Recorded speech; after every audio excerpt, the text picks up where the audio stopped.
It's been a fantastic conference, so happy to answer any question you like. Will you push for a vote, a specific vote on a continuing resolution or any kind of budget bill, specifically to block funding for any Obama executive actions on immigration? You know, it's a funny thing.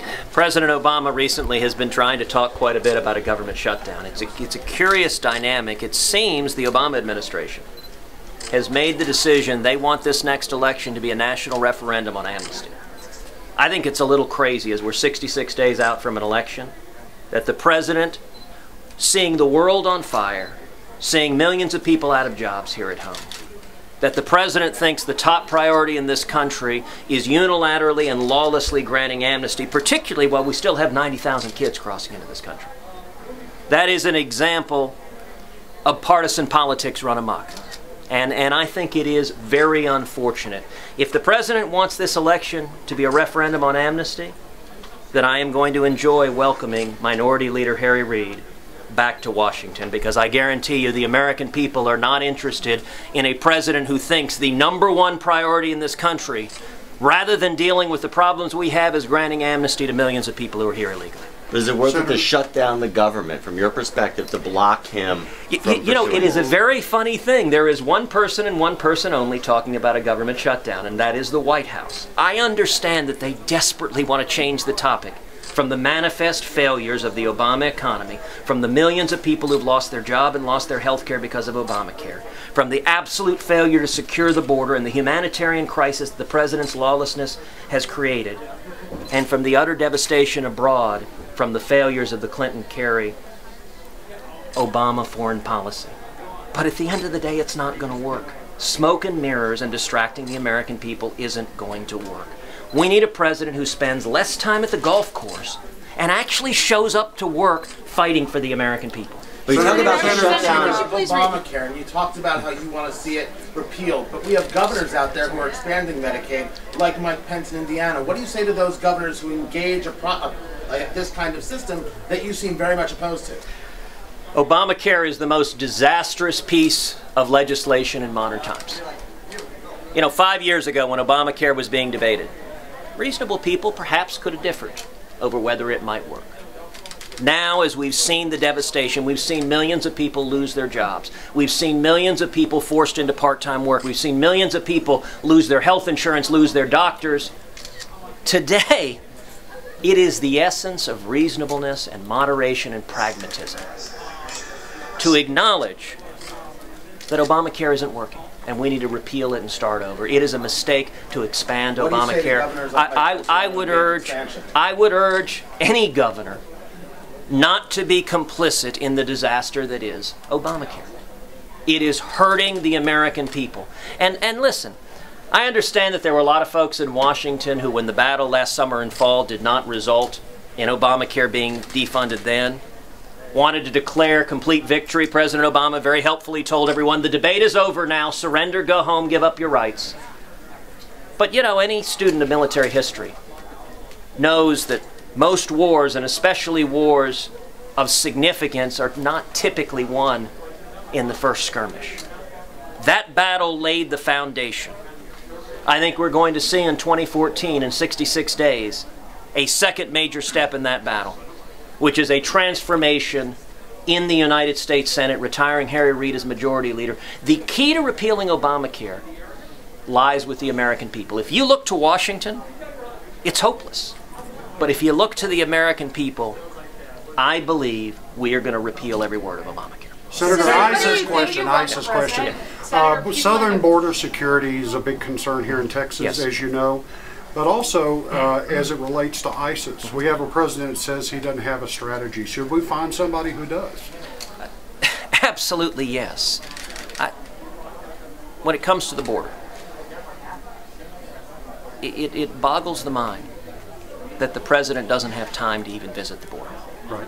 That he spends all of his time with Democratic Party fat cats raising money. That he goes off to Martha's Vineyard. That it seems, you know, it almost seems like the PGA ought to put him on retainer. But you know, look, I don't know about you, but I've never known anyone that plays that much golf. It's almost like he doesn't have a job, like he's retired or something. Right. And It's interesting. The president says, quite rightly, that we're seeing a humanitarian crisis at the border. Now, if it's a humanitarian crisis, a real leader would come and see the crisis. You know, just a few weeks ago, I was down in McAllen, met with the chief of the Border Patrol there. I sat down and met with line agents on the Border Patrol. I asked them the simple question, why is this crisis happening? What's caused it? Right. Every single line agent gave the exact same answer. They said they're coming because they believe they'll get amnesty. It's interesting. When people cross the border, you have little boys, little girls being brought over by coyotes, being victimized, being sexually assaulted, being physically assaulted. And they show up sometimes with rags on their back, sometimes with nothing, but they have their papers.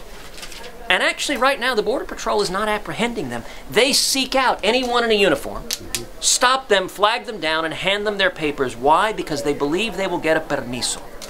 It is the promise of amnesty from President Obama that is causing tens of thousands, and next year it's expected to be hundreds of thousands of little boys and little girls to be handed over to violent coyotes and drug cartels and being victimized. And it is not humane, it is not compassionate to continue a system where little boys and little girls are being abused. We need a president at home who responds to the real problems we face, whether it's securing the borders or whether it's the fact that we have the lowest labor force participation since 1978. 92 million Americans are not working right now. And the people who've been hurt the most by the failures of the Obama economy are the most vulnerable among us. They're young people, Hispanics, African Americans, single moms, and then abroad.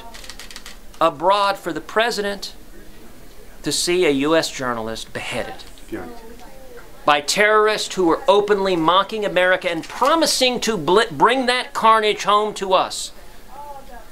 And that is my question, is the ISIS threat on the southern border. Are you concerned about it? Are they here already? I am gravely concerned about national security threats on the southern and northern border. There is no doubt that terrorists are already present in the United States and are quite aware of our vulnerabilities at the border.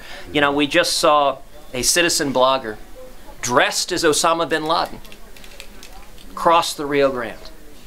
Now nobody stopped him. Wow.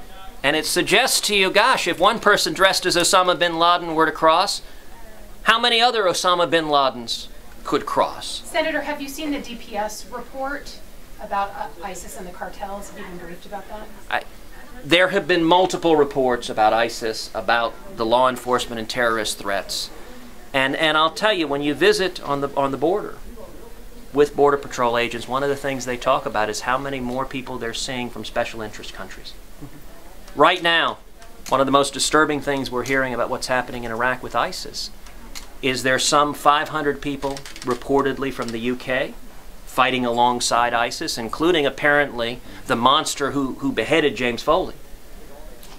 And somewhere in the neighborhood of 100 Americans fighting with ISIS there. Now, presumably those Americans have passports that they can come back here and bring the same terror, the same atrocity home to the United States that is happening there. We need real leadership to stand up and protect this country, and sadly neither President Obama nor Harry Reid and the Senate Democrats are providing any leadership whatsoever. Last question. Every successful candidate who's run for president since FDR has gone through Scranton, Pennsylvania. Do you have Scranton, Pennsylvania in your travel plans? Joe Biden's hometown. Well, I appreciate that question. I have not been to Scranton, Pennsylvania. I will tell you this, though. If you look at, let's compare the last presidential election Republicans won, 2004, to the last two, 2008 and 12. I'm a very big believer in examining the numbers and data and metrics. For those of y'all from Texas, you'll remember the Senate race we had here.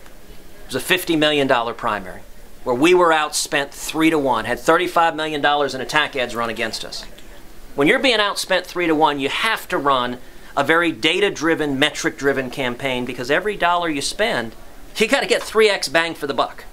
You can't afford to waste a penny. If you examine the numbers of 04 compared to 08 and 12, the biggest difference is not the demographic difference, which is what the media tells you all the time. Look, the demographic difference is significant, and I agree Republicans need to do much better in the minority community. I was proud here in Texas to do much, much better in the Hispanic community than Mitt Romney did.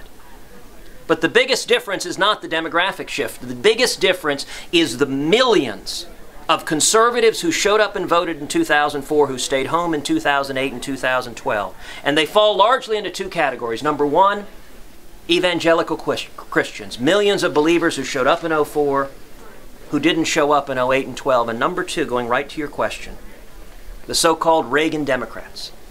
Largely ethnic Catholics up and down the Rust Belt. They tend to be blue-collar union members, gun owners, strong national defense. Scranton, Pennsylvania is right in the heart of the Reagan Democrats. They showed up in 04. They stayed home in 08 and 12. Now, I'll tell you,